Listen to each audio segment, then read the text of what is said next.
Um, Hi, everybody. Happy Friday. Particularly happy Friday for me because I got my first vaccine today. Yay! Hey, What fun! It's the most fun I've had going outside of my apartment in weeks. Um, so I hope everybody else knows that the vaccine is available and that many of us are able to get it now and many of us will be able to get it later. And that actually gives us a glimmer of hope about the future. The fact that we're all able to get vaccinated eventually, and it's not happening right away, but it's happening eventually, means that at some point live theater is going to be back. Um, I'm pretty confident of it at this point. In the meantime, because live theater is not going to be back next week or next month, in the meantime, we're going to talk about what we talk about every week, which is how to stay creative and how to make theater and make art happen during this ridiculous period of time we're in, this pandemic. He said, laughing because he didn't want to cry. So we're doing the best we can with what we have, and that's basically the advice I give to everybody. Embrace what we have to work with right now. Um, we've been talking about this since April 17th. Uh, the shutdown shut many of us down. It was more than just being in an apartment. We were shut down creatively. We were shut down emotionally.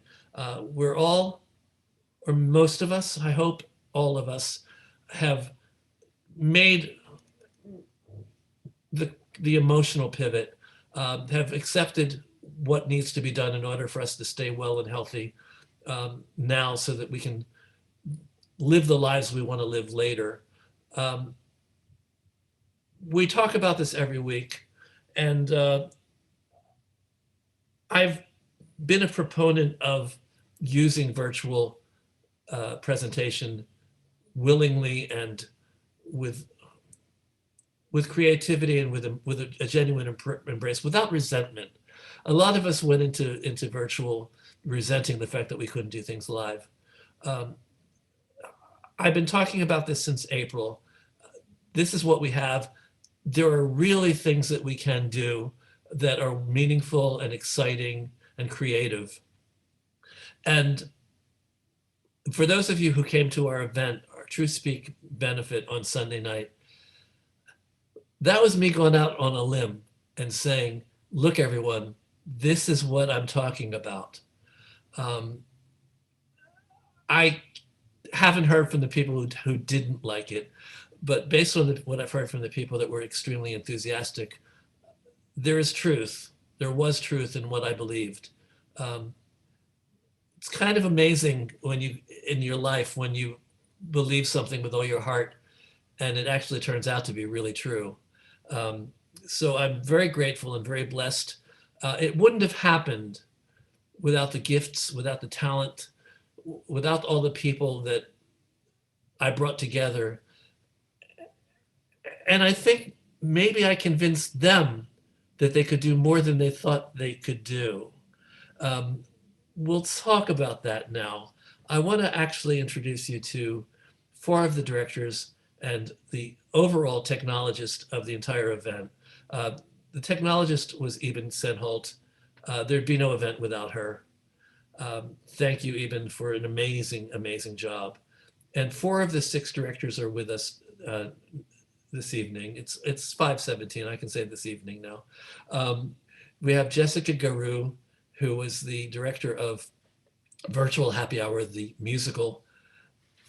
Just so you know, when I had my dream of doing this back in whenever it was, I think September, I wasn't going to try to do a musical. I just thought that was too much. Um, but Jim Morgan was part of my picture. He was part of what I saw happening. I wanted my honorees, past honorees, to be part of what we brought to this evening. And he said he wouldn't introduce anything unless it was a musical. So I opened up for submissions to musicals, thinking, I don't know how this is going to work, but all right, let's try it. So Jessica, we're gonna talk to you in a moment about your willingness to take this on. Um, Cate Cammarata, we're going to talk about what you did and how you conceived and worked on a woman's, not a woman's perspective, a change of plans. Van Dirk was the director of A Woman's Perspective, and Glynn Borders was out. It was the I was going to say Glynn Borders was out of order, but he's actually working perfectly well. It was the play that was called Out of Order. So, guys, let's see. I think we can take you all off mute, and we could talk. Just turn this into a conversation. Let me start with Iben. What were your responses when I told you what I wanted to do? Mostly it was like, really? And then later on, when we got down the road and we sort of knew I remember distinctly a company meeting where you said, oh, and by the way, we're going to have, a talk back after. And I was like, you have not said that to me. I mean, this is the first time I'm hearing this. And that was on the table for about 2 weeks. And then, timing just didn't work for us for that. Just long enough to put it into some of the promotions so people would expect it. But no, we didn't do a talk back. Yeah, no.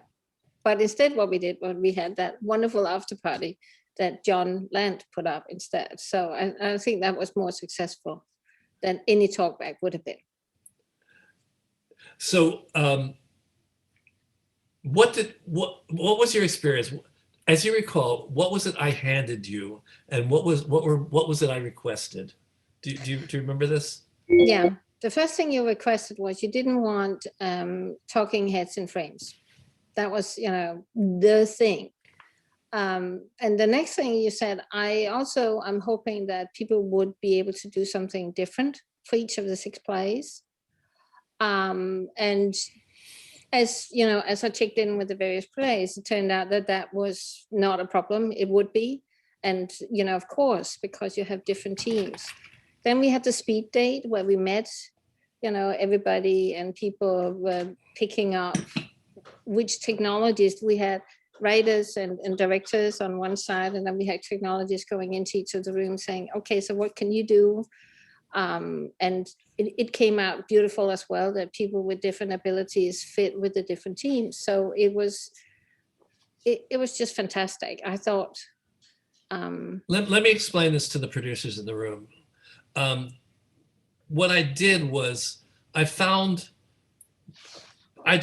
online. I was looking at things. I was looking at interesting things that people did online as tech, and I would say, okay, who was the person who did the tech and the editing on this? And I found my way to a couple of different people, including Andrea Lynn Green and Carly Santori, and I already knew Iben, so Iben was like, she's going to take care of everything that nobody else can do.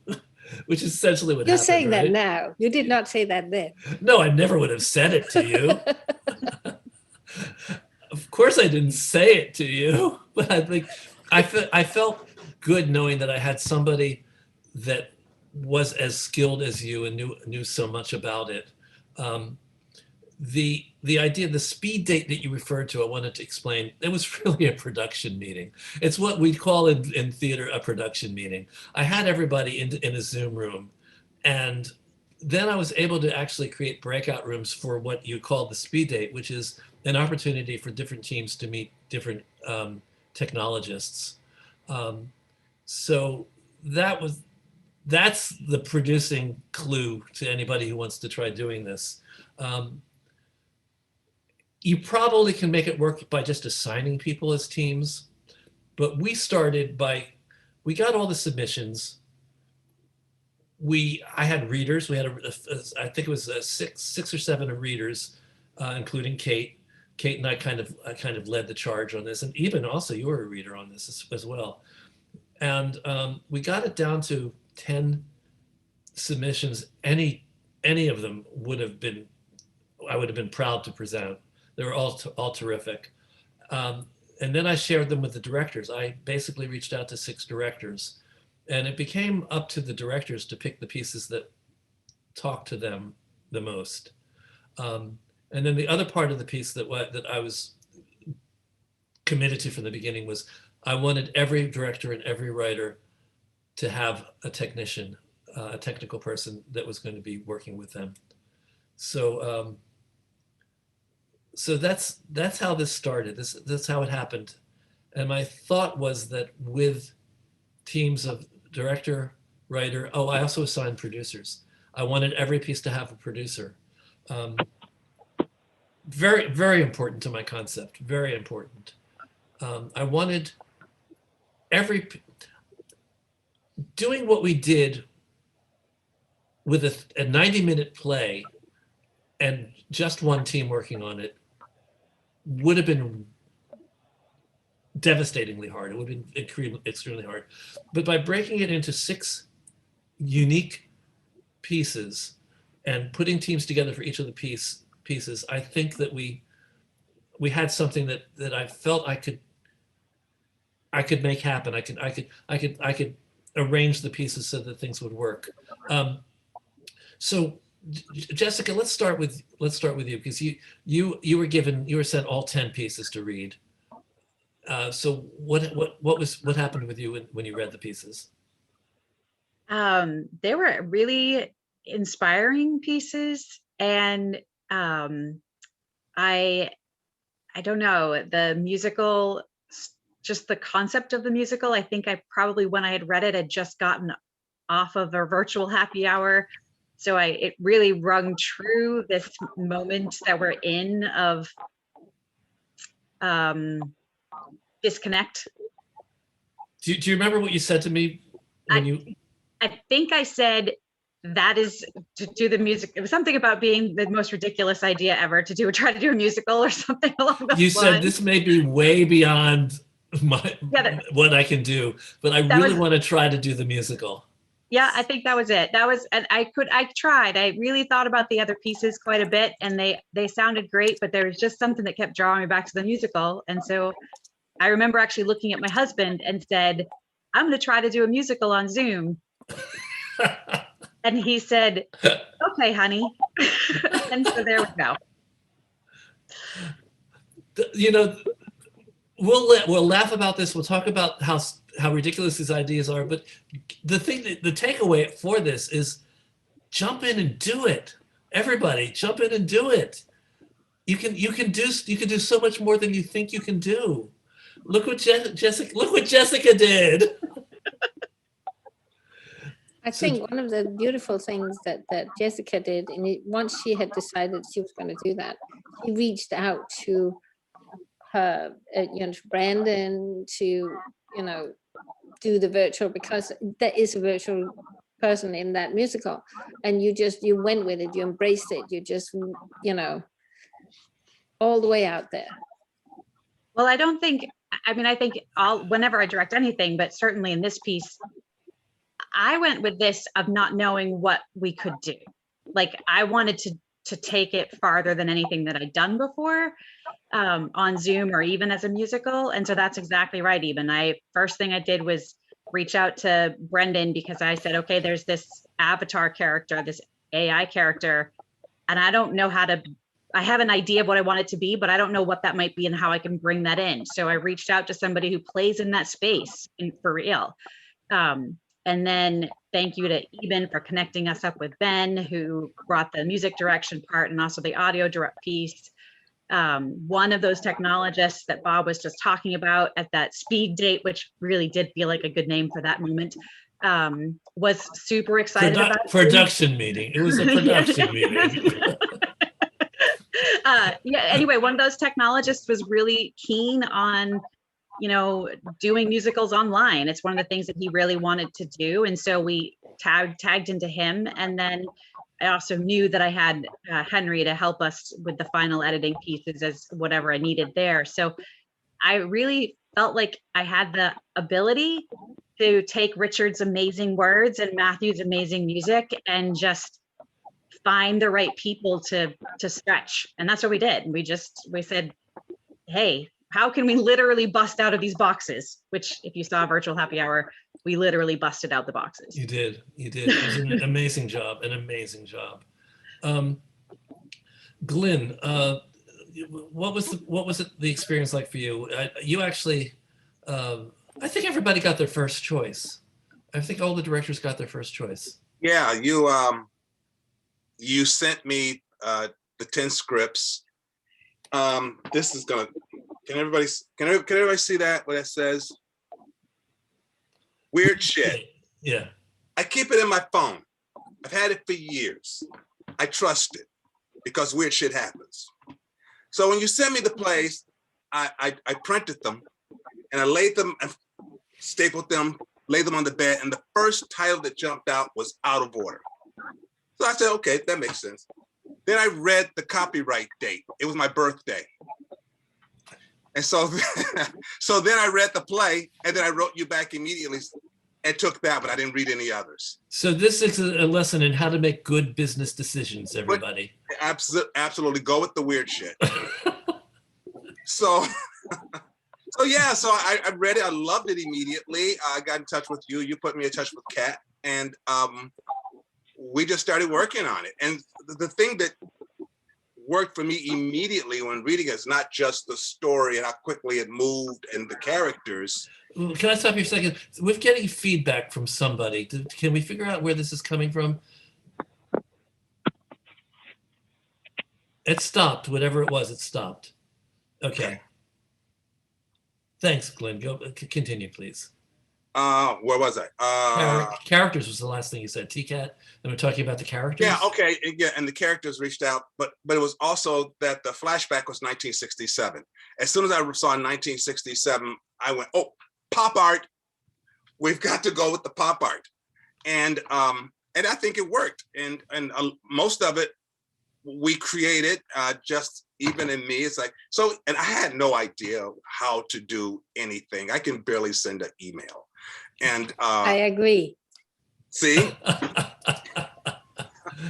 but I kind of knew what I wanted, even though it was always it was collaboration, and we all bounced off of one another. And ultimately, I think I got exactly what was going on in my head. And but working with the good technologists helps that, because I think as directors, we all have creativity and an imagination, but how do we make that pop up on the screen? And even as the person who made that happen, things that I didn't think I could do, it's like, so Iben, can I do this? Just a second. Yeah, okay, that's it. That's what I want right there. It was a great experience. Of just a lot of fun bouncing off of her, bouncing off of Kat, bouncing off of Claudia. And having worked in television, this was like being in the control room for me. One actor was in California, one was upstate, one was in Detroit. I don't know where Iben was, or Claudia. Connecticut. Okay, yeah, exactly. Mars, Venus, Iben's out there. I mean, yeah, she's out there. Exactly. I second that emotion. And but it was just so much fun to do. So I had no resentment towards this medium at all. I saw it as an opportunity, something new. I think it's going to be around even after COVID. I think it's here to stay. It's going to improve. And it's a great form of storytelling. And so again, thank you for inviting me. I really loved the experience. Well, thank you for doing it.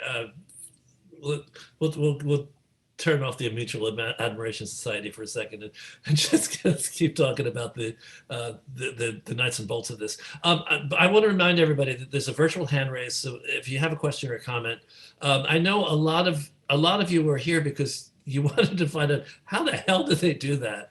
Let's go through. Let me introduce you to Kate and then Van, and then we're going to come back and we're going to talk a little bit about some of the specific tricks, visual tricks that were used that made things seem a little bit more than just talking heads and frames.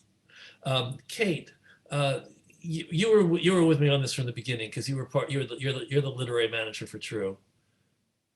Yeah, so we read quite a few submissions. 40 or something like that. Yeah. Yeah, I don't remember there was a lot. And we sifted and sorted, and we had 10. And then we sort of gathered and tried to figure out which of the 10. And I mean, I think that we had good choices. So, so there's that. Good writing is good writing.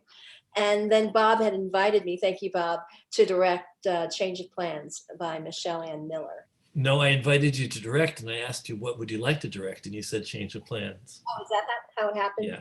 Okay. Yeah. I didn't assign anybody to a piece. Okay. Well, I was drawn to that because it's from a woman's perspective. And if the musical was breaking out of the box, this very much was in the box because it was first person. It was one person. And Crystal was amazing. How lucky we were to get Crystal on this.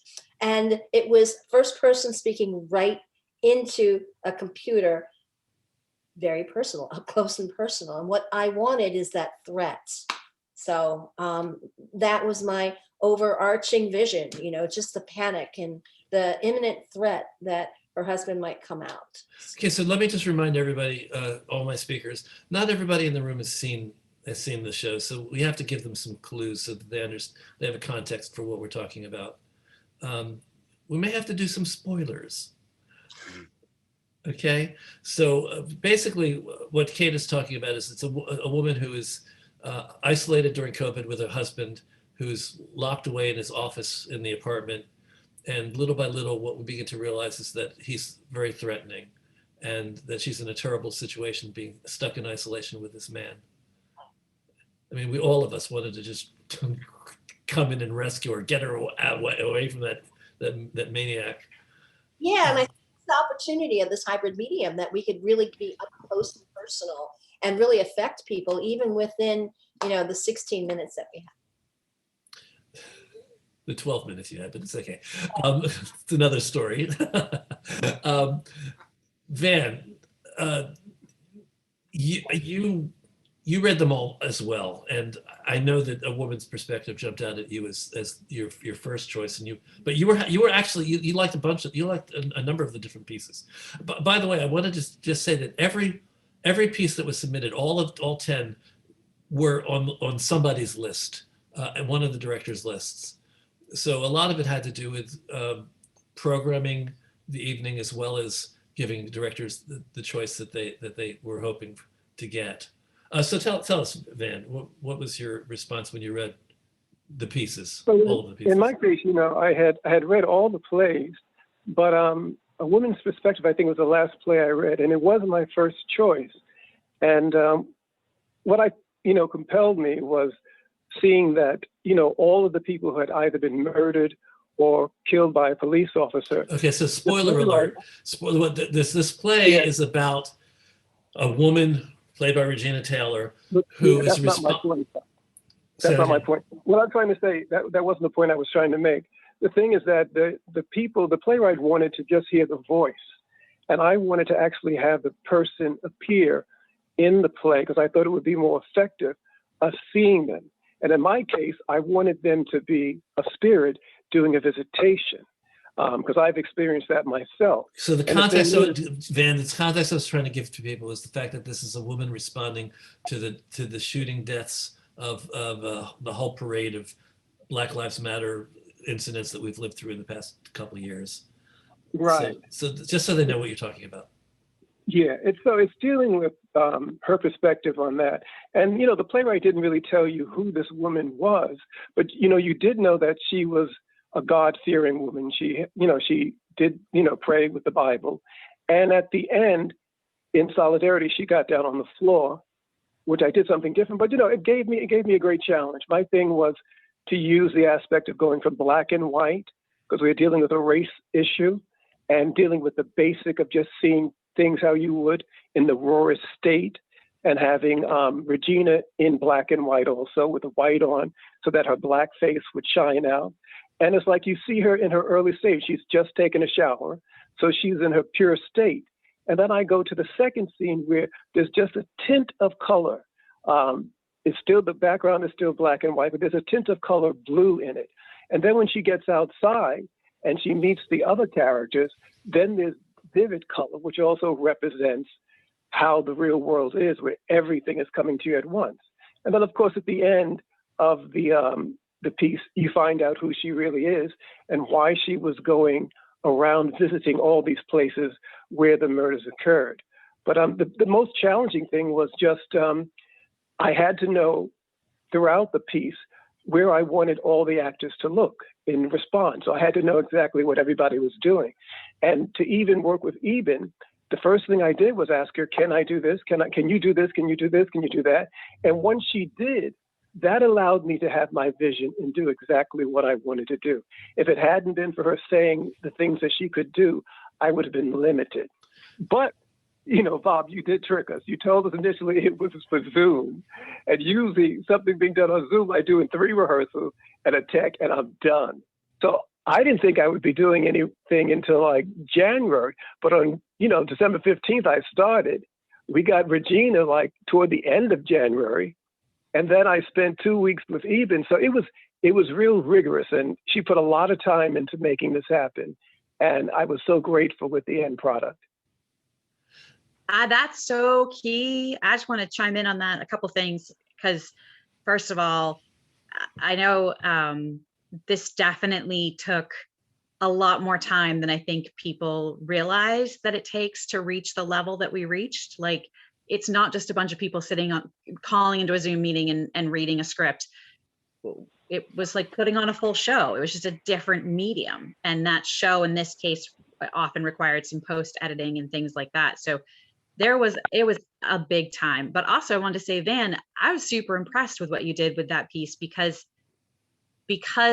you couldn't have done what you did in any other medium. It wouldn't have been the same, like to bring up those video clips and blue screen them, green screen them in with a character in that way. That wouldn't have worked in live theater, right? So it was super cool because it was what you can do in this medium that makes it different than any other medium. So it was super cool. Nice work with that. And another thing I just want to pull out from what Van said, because you're working in this different medium, as a director, you have to start thinking in terms of shots. You have to actually plan your shots. That is a hugely important thing for everybody to remember. Anybody who wants to try to do something like what we all managed to achieve. Cate, you talk about that. Talk about your plan. Well, ever since the shutdown happened, we started doing readings on Create Theater. So I realized really quick that it was a hybrid medium. And so not only do you have to coach and think as a director about what the shots would be, but also how to coach the actors, because it's a different style of acting. Mm-hmm. It's much more intimate. It's much more akin to film, right, than theater. So all of that, and yet I want to erase that assumption. I think it's equal. I think the experience, from what I got from the audience who watched us on Sunday night, it was a theater experience for many of them. Coaching the actors. I'm sorry? I'm talking about directing the actors. Okay. It's an intimate experience with just them and the camera. And however it comes off to the audience, of course it's theater, but trying to have the audience aware that that camera is right here and seeing every single nuance. At the same time, though, it's also more like theater in the fact that the camera doesn't move, right? Unless I pick it up and move it. But when you're doing film, if you want that deep emotional moment, you make the camera push in. Well, I can't really do that in Zoom and have it not be just weird, unless that's my intention. So in some ways you do have to be bigger because you have to fill the whole space. And in some ways you also have to be a little bit smaller because it is that romantic camera moment, right? Like, so it's an interesting hybrid, weird space that was really challenging as a director. I'd agree with you, Cate, on sort of coaching the actors to get to that jump, make those jumps as needed for that moment. Well, it depends on the piece, right? Yeah, right. And the moment in the piece even. So yeah, it's just different. It was fun though. Yeah, but I found Crystal really adept at that, especially, we had 2 very, very different pieces, right? With different effects on the audience. Yeah. So I found the potential there to be, and the silences could be so much more pregnant and dramatic, because it was so intimate, right? Yeah. Anyway, so yes, definitely, it is different. It's a hybrid medium. Yeah, I agree. Jessica, I just want you to know that one of our attendees is still in love with Max Headroom. That was cool. A good moment. Okay. Looking to see if there are any questions that have come up. I see a question about merging the two dining room tables for Game Boy. That was a really well done. I'd love to hear about that too. And Brianda's not here, but Iben can probably tell us Eben about did it. it, right? Tell us, Eben. Yeah. Well, for Game Boy, it was hybrid because Katie Huffman was filmed in her own home. What you saw was her own home and her dining room table. So everything that you saw that was the dining room and the little kitchen behind it, that was Katie Huffman's home. Then when you remember with her walking into it, you see the blue sofa in front with the son sitting on playing the Game Boy. That came from a combination of a virtual, actually a picture of a sofa that's placed in that on top of that video from Katie's home. And then it came from the boy actor sitting in a green screen. And I actually have some screenshots she took. If you want to see, yes, I made you a co-host so you could show some. By the way, if any of my other directors have anything that you want to show people, let me know. I'll make you a co-host. Just let me know, okay?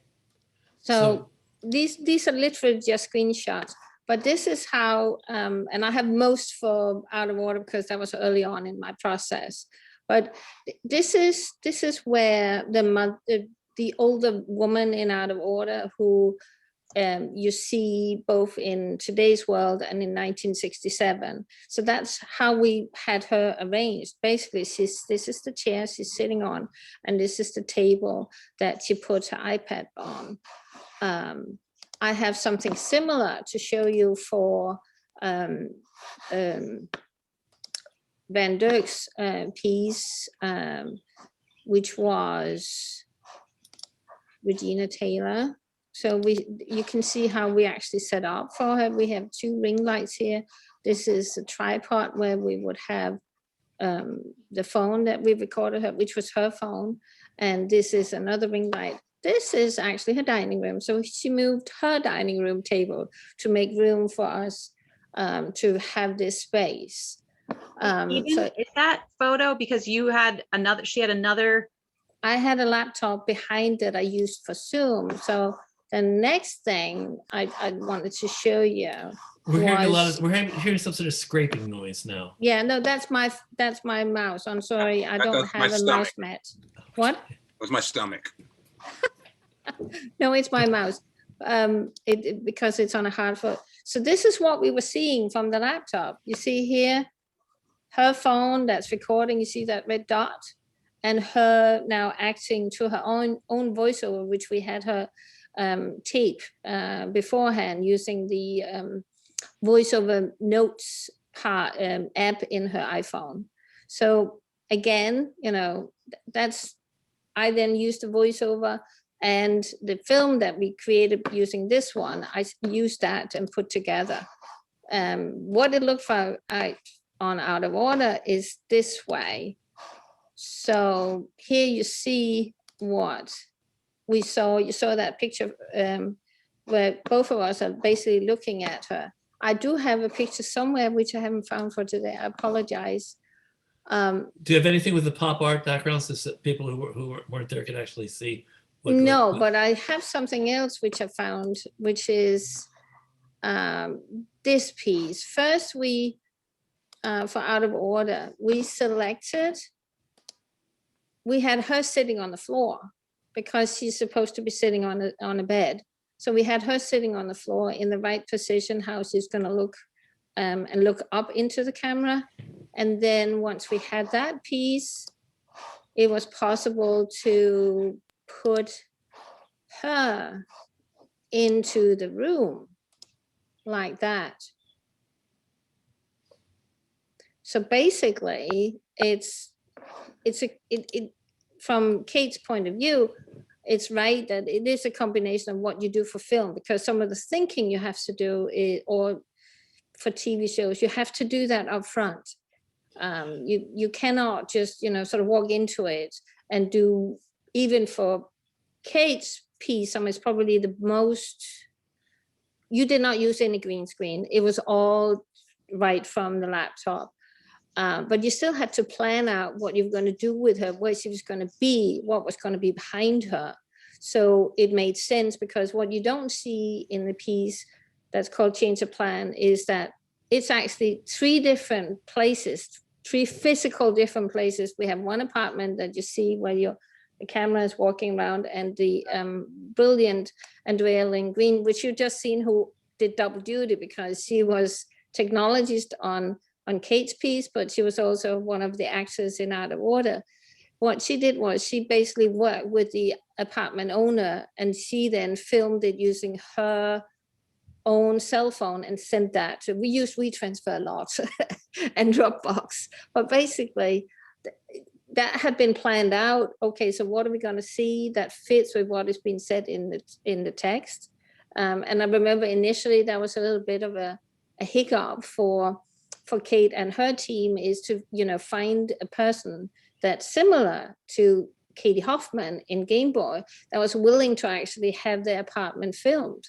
And you couldn't find anyone that had both a great apartment that looks like what is being described in the script, and also is a great actress that can do that emotional journey. So that was one of the reasons why took time to actually cast correctly. But you got around to it, and that was the important part. We got an amazing piece out of it. But one last piece is that, because that door that goes out into she at some point she goes into a Closet. Both the closet but also the outdoor space. That is not even filmed in that apartment, in neither the actress's apartment or the apartment that is being shown. That is Andrea, you're seeing in her own house, trying to find something that makes sense for that. So it's all about making do with what you have and thinking creatively. I think that's really the best. I want to address a couple questions that are in here. First of all, we didn't really say how we managed. How somebody asked, how did you merge the 2 dining room tables for Game Boy? There was no merge of them. So explain what happened. Let's go back to that. Right. That was one of the things that Carly Santori, who was the technologist and editor on that, reached out to me for. Said, I can't get the sideline rights. I don't know what I need to do. They had already filmed Katie, and she was kind of looking up, like the person she was her son was standing up. And so what I suggested was, well, why don't you, first of all, if you can pick something that's different, use that instead, but also then place him in a different way. So when they were supposed to film him, that was the last day they had where they were filming the boy. He was sitting, like you saw Andrea sitting inside the green screen. He was sitting inside the green screen. And then what you do in order for him to, his hand, for instance, disappears under the table, is that you take a little piece of that table from the initial film and you put that on top of that and you mask it so it looks like it's sitting on top of him. In effect, it's actually 3 different layers of film you have on top of each other. So it's a editing thing that is requires a little bit of a pre-planning. But on the other hand, if you have a good technologist, which all these plays have, well, at least 4 of them, then it's possible to make do with some of the things you have. We're way behind on comments. So let me see if I can get back. Just note too, if you're thinking about doing this, particularly if you're thinking about live, there's a lot of like the small details that you wouldn't necessarily be able to capture live that we got because we recorded and we're able to go back and do post. You couldn't do what we did at all with the musical. But if anybody's interested, and I believe, Iben, did you use OBS at all? Well, for the performance itself, for TRUSpeak, we used OBS. So in order to put OBS is a broadcasting system. It's it's a unit where everything's fed into this unit, and it's how you basically control your entire event, all aspects of it. So in a it's way, you can it's a argue, sorry, great- Jessica, in a way you can argue, you can say OBS is, to go back to theater, it's what you see in the stage manager's manual. You basically have every single scene lined up, and you know what's going to happen when at those points. So the way we used it was in order to line up those eye lines, which, as you were just talking about, I literally had Tatiana in front of her green screen as one feed, and I had Ace in his virtual world as another feed, and I got their recordings separate, but I used OBS to make sure that Tatiana and Ace were sort of looking at each other, and that timing was working as close as possible. So even though we didn't use the OBS feed, we did it in post and even polished it a little bit more. I got 95% of the way there that way. And so that would definitely be something, if you're thinking about using green screen in the way that Iben's describing. OBS is free software. You just download it and look into that, because you can key right then and there. It's not the best key, but it would also work on the fly if you needed to. But it definitely was a great way to market. I'm still not sure we're getting the questions answered. Lee Roscoe, do you now have any idea of how they merged the two dining room tables for Game Boy, which were not two dining room tables? I keep trying to come back to this one simple thing. No. No, nobody's answering this question. I'm asking a question. Okay, Behave, let me try again. panelists. Behave, Okay, panelists. Okay, let me try again. The dining room table is in the mother's living room, Katie. The actresses. The living actress's room. actual living room. So the whole thing you see inside the box is her. You just see her inside her home. So it's like the base of a multi-layered cake. Then you take a picture, you put on top, which is the sofa or the dining room table, and you put that on top of the dining room table. Wait, I'm going to stop you because let me try to explain what I understand, and then you correct me, all right? Okay. So what I think she's talking about is when Will goes and sits at the dining room table with Katie. So Will is not in that physical space. Katie is already in that physical space. Will is moved he's superimposed into that space, and probably because he's in green screen. Yes, because he is in green screen. Because he's in green screen. So we have to keep that in mind. He's green screened. So his figure against a green screen is able to be put into this other space. And so it looks like he's sitting at the table. If you watch carefully, they never touch. They give the illusion of touching. But if you actually slow it down and watch it step by step, you will see there is never a point where the two people, where the hands go like this. They're always this way. They're reaching for something, then he's reaching for something, then he's reaching for something. In the fight over the game control, the Game Boy control unit, you want to explain how that was done? It's different takes. It's separate takes. It's a montage. It's a montage. It is, you have him sitting one way, her sitting another way. You film them from the front and then you cut them together. It's the same principle we used in Out of Order, where they're just telling the story. You cut from one to the other.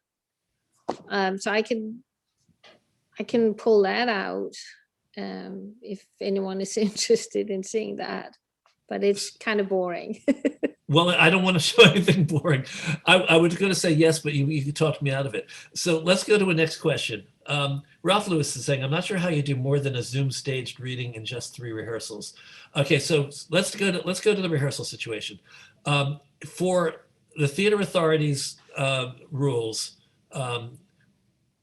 we can have 25 hours of rehearsal. That's what we're allowed. This is a situation where we've got 6 different teams working. So I would say most of the actors did what they had to do with a little, like maybe an hour or 2 of rehearsal and maybe 2 or 3 hours of shooting. Correct me if I'm wrong. Kate, how much time did Crystal put into rehearsing and shooting her part of it? We had 2 rehearsals, and then we had a final shoot. Really, the last 2 rehearsals were shoots back and forth. So it wasn't hours and hours and hours for the actors. It's hours and hours and hours for the director and for the technicians. They're the people who put in the time for this, and therefore equity has they have no qualm about it, because we're not overusing the actors' time. Jessica, tell us about how you arranged the rehearsals so that the actors were able to be, their time was honored. We our biggest challenge was that we had to actually have all 4 of our actors together at the same time. So that was a scheduling challenge. And we had to have some of our rehearsal time used for learning the music. And then in order to get the sync that you saw, they actually recorded their songs. Ultimately, the songs were recorded 3 times. So that fed into some of our hours. I think I would have liked to have had probably about 1 or 2 more hours with them. But we still were way under the number of hours that we could have had. It really does fall mostly onto tech. I could have reduced my tech hours with probably 2 more hours of actor time, but we didn't have it scheduled, and we couldn't pull off getting everybody together in time. So it came out of my husband's dinner. It's a gray area, if you want to talk in terms of the actual rules. In a staged reading in live theater, you can have the actors for a total of, it depends on what, I mean, the 29 is the maximum that you can have. There used to be a difference between musicals and plays, but it's just a 29 maximum. You can't have more than 29 hours, including the performance. But this is a situation where you have people rehearsing together. So we're in a situation now where we can't necessarily have people rehearsing together and acting together. Everything's being done separately. So I would make the argument that we can't do the math. None of us know how to do the math to make it 29 hours total for the cast. We have to really, we can only do it individually because different people are working at different times, and it's a different process. It's a different process than the live presentation. So I don't know. This actually might be an interesting conversation in of itself for a future date. It's also interesting. So much of our rehearsal hours was spent, and I'm sure the other directors had the same experience. Our rehearsal hours weren't spent rehearsing. They were spent setting up a green screen and setting up the camera and checking that and fixing the lights and how do you read your script with also having your camera up. And we spent, 90% of our rehearsal time had nothing to do with creating a character. So that was an interesting challenge too. Another one of the comments I see is they now make overlay teleprompters so that actors can read scripts and look like they are looking right into the camera. I'm not sure that everybody had an overlay teleprompter. So can we talk a little bit about how you worked with the actors and how you got them to not necessarily be memorized, because not everybody was memorized. How come it looked so damn close to being memorized? How did you make that happen? In our case, there were a lot of long monologues. And Regina didn't really have that kind of time to commit and make it look real or, to even memorize things.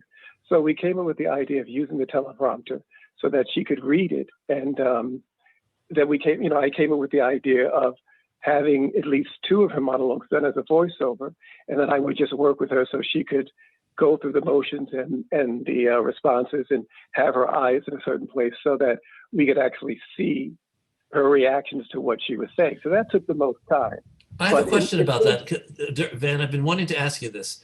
When she was being directed to perform with the voiceover, did you record the voiceover first so that she was hearing her own voiceover? Yeah, first I worked with her doing the voiceover and then she recorded the voiceovers on her own. One thing is that, she did do it quickly, But one thing I know, even in post-production, was able to point things so that dramatically the voice got louder and louder in different places. There were a lot of things that Iben did technically to make it work totally.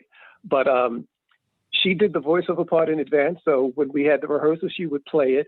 And then I would give her direction on where to look so that it made sense to the audience. Because if you don't see the person's eyes, you know, like they say, your eyes are the mirror to the soul. So it was very important at different places for us to see her eyes, for her to look in a certain direction when she was looking at, you know, talking about one of the characters. All of that, she needed to really know when to do it. And that's what made that work. With the other actors, the 5 supporting actors who had all been killed, each one of those I worked with individually, they each had 2 hours for rehearsal only. And, you know, one of them, Adante, he did his like maybe an hour and 15 minutes, but he was also more skilled at working on Zoom and working with the, you know, the ring light and all that. So he knew technically how to set up. When it came to Regina, this was like her first time doing this. So, you know, we had one rehearsal, and even 6 hours was spent totally with her setting her up, the camera, the whole 9 yards, 6 hours. And then I got to direct, and that may have been like an hour, if that. And then we had to do another, you know, another rehearsal after that, with all the times when she was walking onto screen and telling her what the other character was doing so she would know how to react and what was happening in each scene so she would understand the progression from scene to scene. You know, so for her, she had the most time, but a lot of it is technical. You know, in this medium with them filming themselves, a lot of it was technical in terms of the setup. So Claude says, what steps do you use on Zoom after shooting the image with green screen? How do you then add the background image? The answer to that is you get a technician who knows how to do it. We don't really need to know how that happens. The reason why I assigned every show a technician, a technical advisor from the start, was because my hypothesis, which turns out to be correct, you need somebody telling you what you can and can't do, and then you let them do it. Right. And I'll just interject and say, you know, we had our technologist, our original technologist, he was at most of our rehearsals, and it was just helpful to have, even if I knew it, it was just helpful to have somebody whose job it was to watch for those little details. And then I am very aware of some other pieces where the technologist was not at every filming, just the way, the timing, each of the actors did their own pieces. And then when the footage got to the editing point, a lot of work had to be done to sort of rebuild and fix that.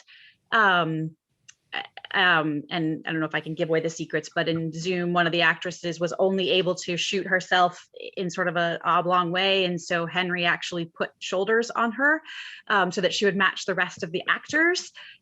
Again, super cool that he can, huge amount of his time versus her time of just getting it filmed the right way, but that's the way schedules go. So, you know, if he had been at that recording at the time that she did it, maybe he could have found a different way that would have made it easier on him. So for the sake of everybody in your cast, have a technologist at your recordings. Yeah. And remember, we're doing something new. You want to work with people that are excited about doing this. The technologists that we were working with were excited to be able to do something like this. It's not always going to be like that. Like once it becomes like, oh, you know, here's another show that somebody wants me to do, it's going to be harder to get people to do it. So grab them now. But look, do what I did. Look online, find pieces that you think are well edited and show creativity. I was looking for creativity. I wanted to see whether somebody had done something that surprised me, that I would look at and go, how did they do that? And there are people who know how to do these things.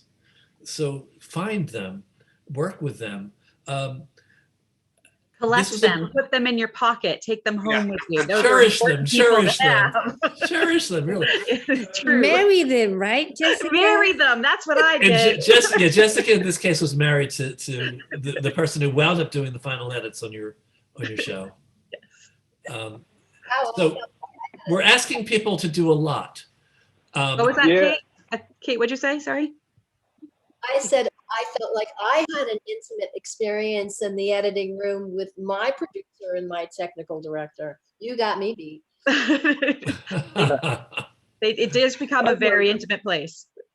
I know Iben had to put a lot of time into it. You know, she had to make the people look like they were actually walking on the sidewalk. She had to match up all of the different news articles and pictures, photography that I wanted to be inserted. She had to listen to the music and let that match up too. You know, she had a lot to do in terms of technical. And, you know, she was spending countless hours. So I know she put a lot of work into it, probably much more than she expected. And the same with me, but you all did. I'm glad You all did. Yeah, so it was good. It was a good experience, you know.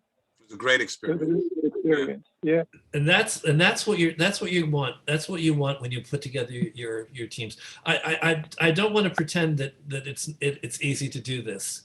I just think it's essential to do it. I think that we all have to really take the challenge and make these things happen. Necessity is the mother of invention, right? Well, that's the other. I mean, you're given a piece. A lot of these pieces really are conceived of as for virtual presentation. Trying to think, was anything? Everything lent itself to being virtual. So let's start with that. Sure, there might be some pieces that will not work as well virtually and do require a live performance, but we don't have the access to live performance. So there are probably ways of making things work. Kate, But you know, that's true even in the live world, right? Like if you work in a theater that's a 100-seat house, you know, that may affect the piece that you choose to do versus if you're working in a theater that's a big, huge stage with a 1,000-seat house like that.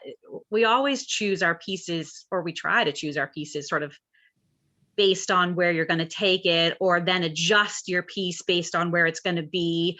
You know, you wouldn't do exactly the same show in every location. Well, you would if you were on tour, but then your show is built to be that too. So, you know, like everything is always adjusted based on the space it's going to take out. So I think we're just have to figure out what those adjustments are to make a virtual world. And I guess I really want to go out on a limb and say, find people who want to do this. Find people who want to work with you. Find people who want to make this magic happen. I was very lucky. I don't know how it happened, but I got 6 directors and all these technologists who wanted to do this. They wanted to make this happen. Nobody got paid. Nobody. You know, and the other thing is, you know, working with people who are forward thinking and thinking outside the boxes. I think that's the only way you really create new mediums, especially in the digital media. And I think it's wonderful the way, looking at all the plays and what people did, it just expanded the possibilities of what you can do in the future. And I think there's not going to be any turning back. Even when we are back, you know, gathering together, when we do plays in the theater, people will still be using some of these other techniques and incorporating them into their plays in the future, whether it's doing the play or even rehearsing the play. I heard some Broadway directors love the idea now that if they want to read a particular scene, they can get actors where they can stay at home. You don't have to call people together, fly them together. You can do it quickly and then people can leave. You know, so, you know, it's an easier situation. We had the opportunity to work with people from LA while I'm on the East Coast and other places, and everybody just made it work, and it was quick.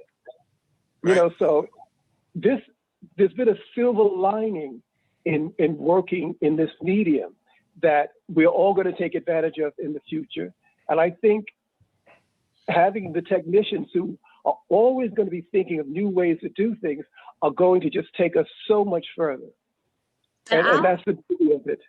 I'd throw in too, I don't know if anybody else in this group is an educator, but I also work with middle schoolers.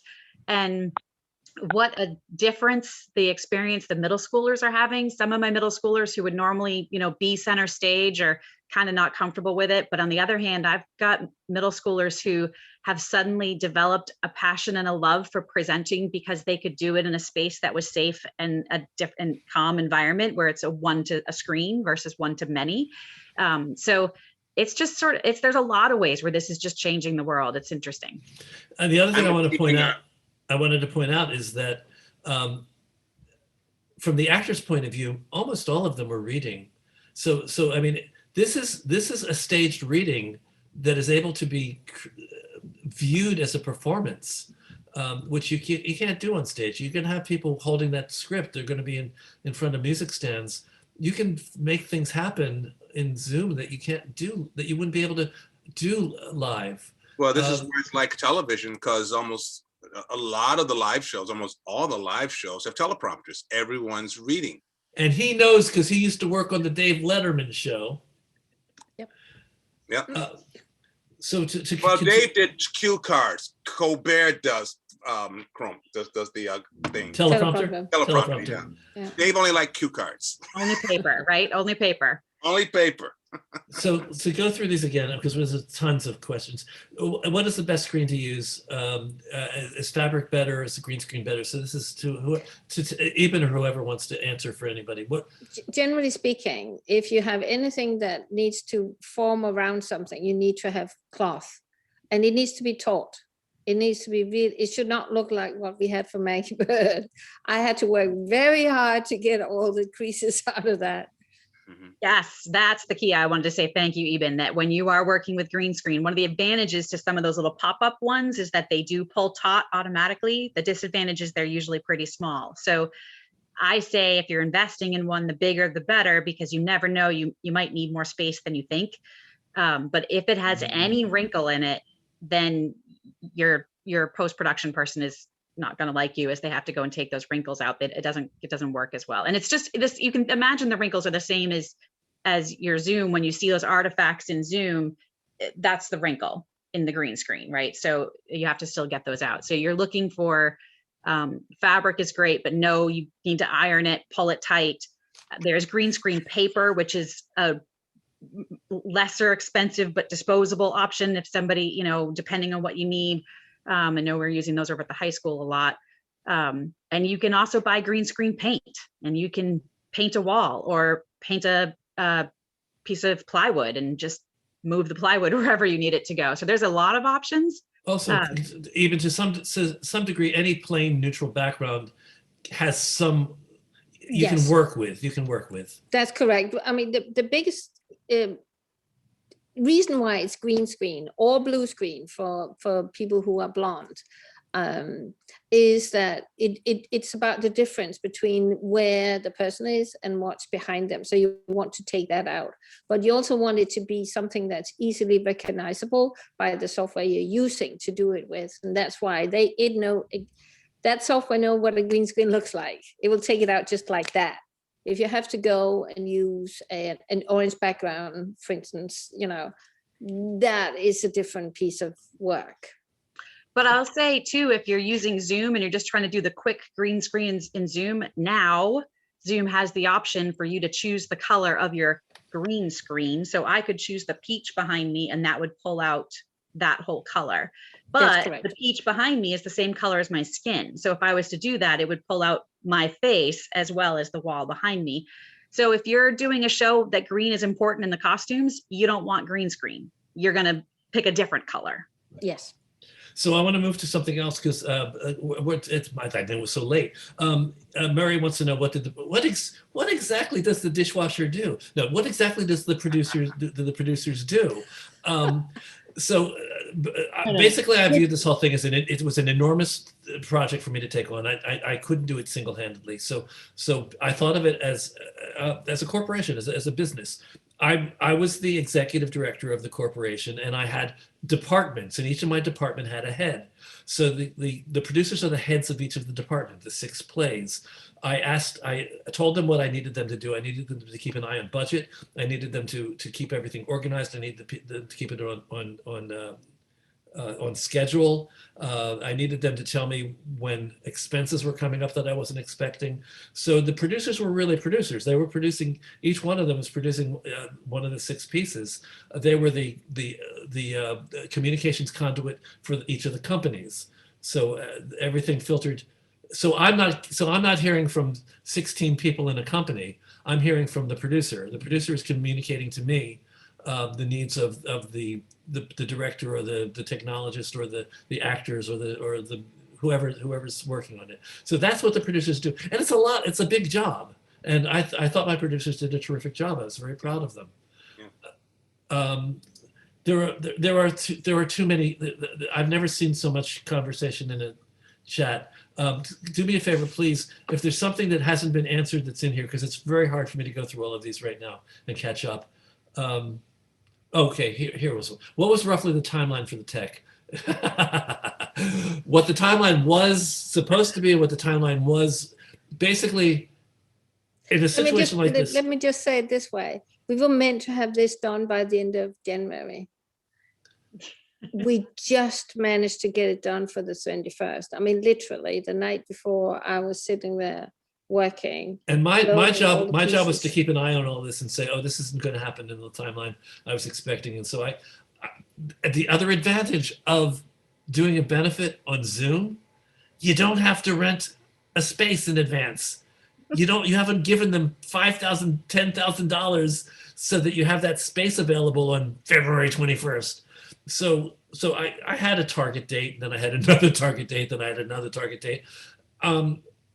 I just had to make sure that whatever the final target date was giving me enough time to market it and sell tickets and make everything happen. We had a timeline originally.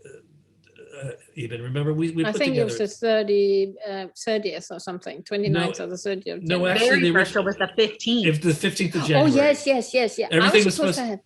Everything was supposed to be in the can by the 15th of January. That was all of the recordings from each of the shows, and then all that was going to be given to Iben, and we were allowing about 10 days for Iben to compile everything, and then there was time at the end of it for last minute changes. And testing. What? And testing. We only made, I mean, for virtual happy hour, we only made our then later February 2nd deadline because I had 3 editors. So, it was a ridiculous amount of hours. I just want to make that very clear. But it was fun. It was fun to try new things and to push it. It was great in that way. You have to engage the people that are going to be working with you. They have to want to do this because they're not getting compensated financially, if you have the budget what this should have cost. I won't even tell you what this should have cost. But I will give you some. I will give you a ballpark. Jim Kierstead has a virtual production company, and he said for about a 10 or 15 minute play, you would expect about $2,000 to $3,000 worth of tech work on it. So I immediately knew I couldn't afford that. So I had to find a way of getting this done with people that really wanted to do it and did it out of passion and love. I just can't go through all of these. Raise your hand virtually if there's something you really want to know, and then if not, we're gonna wrap up, having not even at the tip of the iceberg of everything that went on to make this happen. Who knew? I didn't know it was going to be such a complicated conversation. Glynn, do you want to have anything that you want to add that you haven't already talked about working on your piece with TCAT? Other than the fact that the novelty and the newness, that's what was exciting to me. In my head, I was doing a virtual movie, a little short film, because everyone was shooting on iPhones and they have good cameras. I've even seen a feature shot on an iPhone, so I knew it was possible. And so it was a lot of fun sitting here in a good shirt and pajama bottoms, watching actors work, or having a production meeting or speed date, whichever. And and then working with Iben. It's so collaborative. There's no way, because I'm home and she's there and they're there, and we all have to pull this thing together. And it was just fascinating. And we did it in the middle of winter. You know me, I really don't want to go anywhere in the middle of winter, says the guy from Michigan. And you know, so it was just such a great experience to do that, and I'm looking forward to doing more, because you know, when you learn something new, you want to try it again. Just prove to yourself that that you have learned a little bit more, and there's more that you can do with it. I would love to find ways of being even more visual, depending on what kind of piece comes up. But I think the creativity is just boundless, you know, and I don't know what it takes, or what I got to get a stronger computer or somebody else, or whatever it takes to get there. I think we'll all get there. Some of it is technical. Some of you have to have decent Wi-Fi. Always better to have yourself Ethernet just wired right into your router. You need the right lighting. You need the right camera. Some computers have great cameras. Some do not. But it's also fascinating how the actors got into it, and we're watching Regina Taylor, you know, setting up her own green screen and moving her dining room table and all that stuff. Everyone was so enthusiastic to do this work. So I think someone wrote here earlier that this is reminded them of the early days of television. I feel the exact same way. So Katie Huffman was thrilled to be in this. She was so excited. She said she learned so much. I got these wonderful emails from Katie, and I'm now friends with Katie Huffman. Who knew? We're in a great time period. I mean, everybody was despairing last year, saying, "This is awful. This is awful. I can't do anything. I can't have live theater. Woe is me." Well, stop it. Just stop it. Yeah. This is an amazing time to be creative and to be productive, and it's a moment. It's not going to be like this next year. This is a moment that we all have to grab. Mila, I see Mila has a hand up. Congratulations on finding your hand raised. Nobody else has found it yet. So Mila, for finding it, you get to ask your question. Hi, first of all, I loved every second of it. Thank you so much. How will this affect when things are recorded, when you're videoing everything in Zoom? Just like here, sometimes it goes in and out, the sound goes in and out, the picture goes in and out. Did that happen frequently? And the second question is, how does this affect the rate that the actors get paid if they're able, if the memorization is taken into account, or the lack thereof? First of all, let me answer your last question. We did this as a benefit. We did it under Theater Authority. If you're going to be using the SAG agreement, this goes back to conversations we're having every week. It's a whole different thing with SAG. With the TA agreement, the Theater Authority agreement, as a benefit, there's no minimum in terms of what we have to pay the actors. Oh, thank you. I meant for professional broadcast, international broadcasts that people would join an internet to view. Something that's covered by SAG. Are you saying that they still get paid the regular SAG rate? It's not international. It's called new media. Basically, oh, thank you. I think that Iben has her hand raised to answer, perhaps. Okay. Basically, what I'll say to you is that it's about the time that's being used, and it's on the producer. If the producer decides to use a SAG-AFTRA agreement, then you get paid that rate. If a producer wants to use an equity agreement, that's that rate you're getting. Which is a little higher. Which is higher, which is more expensive. But long term, I think right now we have a short-term agreement between the two unions, which works, but it's not taking all the various computations of the situations that we're going to have into account.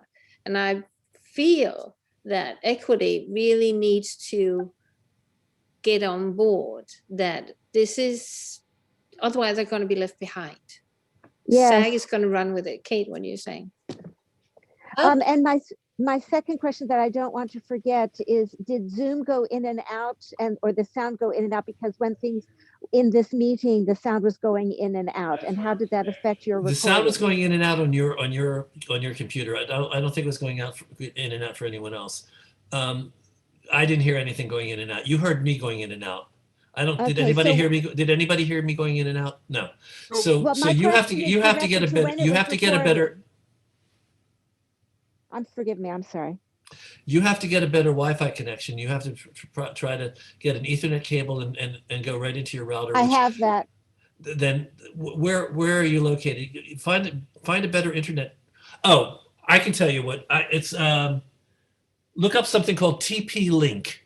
TP-Link. It's a booster for your Wi-Fi signal. You put it right next to your router and right next to your computer. It's made a huge difference for me. So there are things you have to know how to get the best possible connection. Thank you for that. I'm very grateful. This is Mila at 75th and Broadway in Manhattan, not getting a TP-Link. TP-Link, look it up. And there are a lot of different variations. What you want is tell me, it's called is it called a mesh booster? Mesh, Yeah. a mesh network. Mesh Yeah. network. Mesh Yes. network. The mesh networks really make a huge difference. If you're connected to the Ethernet through an Ethernet cable and you're still not getting good signal, it's the only next step I know of. And I'll tie these two questions together right here and say that is going to be a difference, particularly if you're an actor or you're a director or producer in this space and you want to be here.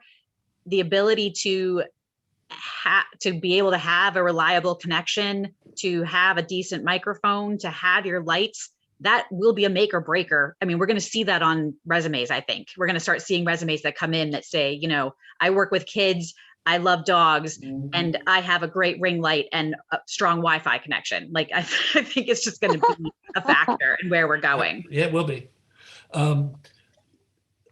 Kate, you were going to say something as well. I mean, Kate, we know that there was some lag for Crystal with her shoots, and you had a situation where you're post production you had to move her vocal so that it synced up better with her visual.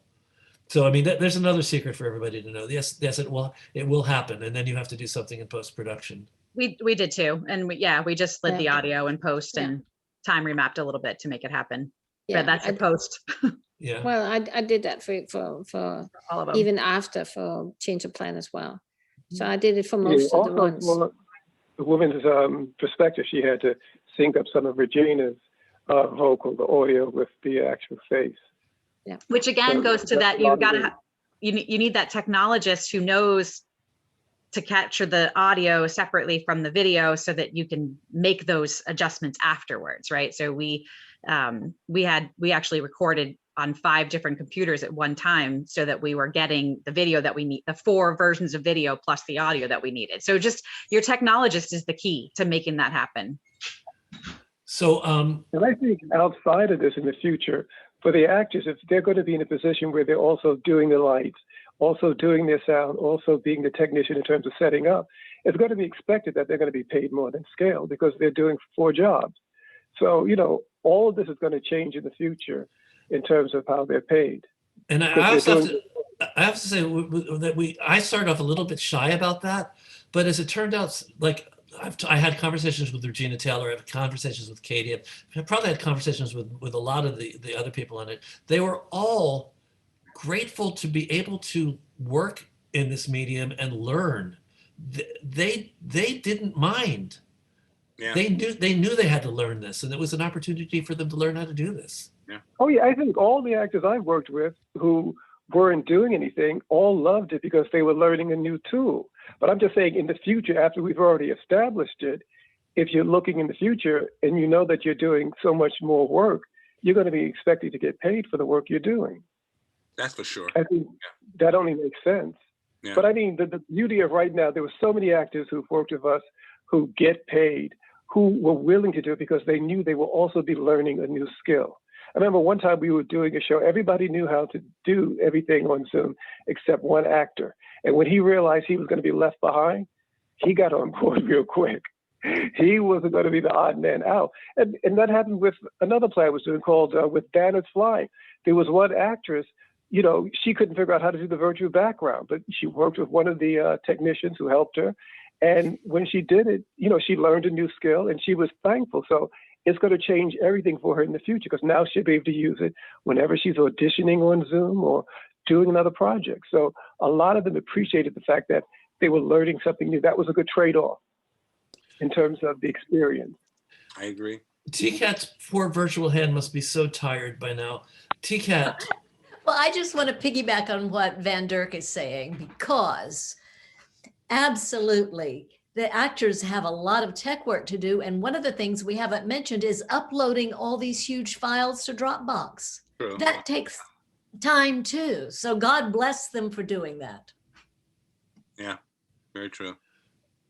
Yeah, so actually it was a really such a good point, because I know like when Henry was trying to finish up Zoom, and I know that the other technologists were like itching and willing to help him do it, but the realization, the amount of time it would take him to upload the 2 terabytes of data that he had to make that film happen was going to take more time than for him to just get the edits done. I mean, like, it was a lot of digital transfer. That's a really good point. Yeah, so we can't take for granted that, oh, well, rehearsal time and performance time. No, there's all this other time.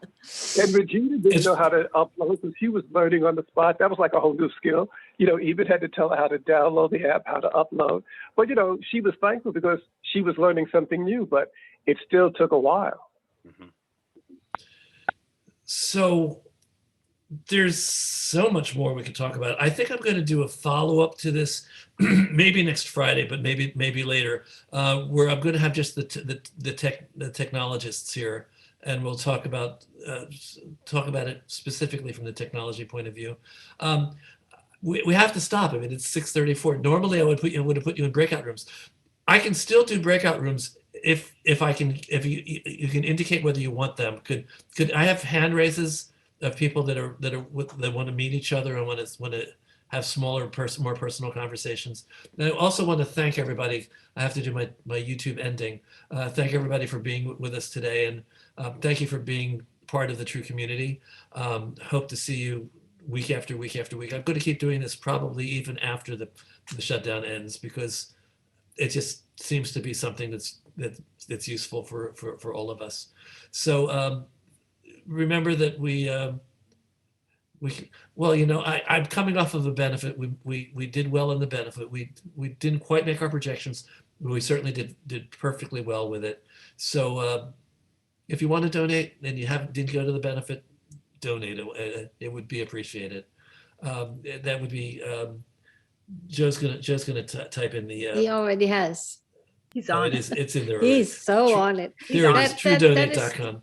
Yeah, that's the other thing I would like to do. Joe Nelms, who was, he's just been amazing with TRUSpeak. Iben and Joe came on board as a playwright. Iben came on board as a technologist. They started taking on so much that they really were my associate producers. This was produced absolutely by Iben and Joe, as well as by me. So thank you guys for all your help, and thanks to my directors. And I think we lost somebody already. I think we lost Van. I'm going to do the breakout rooms. Okay, guys.